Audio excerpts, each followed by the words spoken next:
Tinungo po ng COMELEC ang tribong Tigwahanon sa liblib na lugar sa Bukidnon.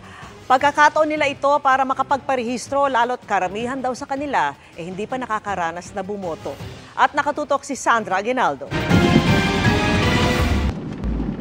Kailangang umakyat ng bundok at tumawid ng ilog para marating ng team ng COMELEC ang barangay Kibungkog sa San Fernando, Bukidnon.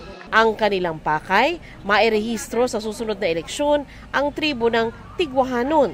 Si Mang Pedro, 74 years old, bagamat second time nang magparehistro, hindi pa nakakaranas makaboto. Kaupit para makabulig kito kasyo o butar.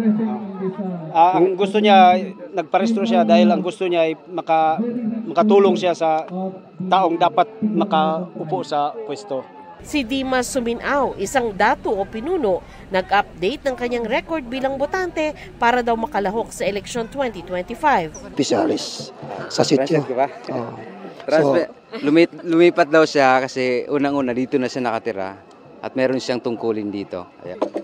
Dito sa Bukidnon, mahigit 70 kababayan nating Tigwahanon ang nag-apply para marehistrong botante. Ilan sa kanila makakaboto sa unang pagkakataon sa eleksyon 2025. Ipinaliwanag ni COMELEC Chairman George Erwin Garcia at COMELEC Commissioner Nelson Celis sa komunidad ang kahalagahan ng pagboto.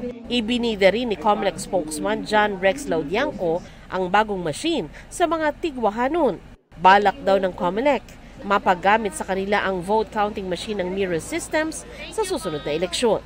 Pwede nating marating at ma-deliver ang serbisyo sa ating mga kababayan. Tatandaan natin, ang katutubo ang ating mga paglingon sa nakaraan at sila rin ang kinabukasan. Kaya ganun ka-importante na binibigyan natin ng halaga ang ating mga kapatid na katutubo. Ayon sa COMELEC, nasa 900,000 ang botanteng Indigenous Peoples o IP sa buong bansa. Madaragdagan pa raw ito dahil sisikapin ng mga local COMELEC offices na maabot ng registration ang mga nasa malalayong lugar. Mula sa Bukidnon, para sa GMA Integrated News, Sandra Aguinaldo, nakatutok 24 oras.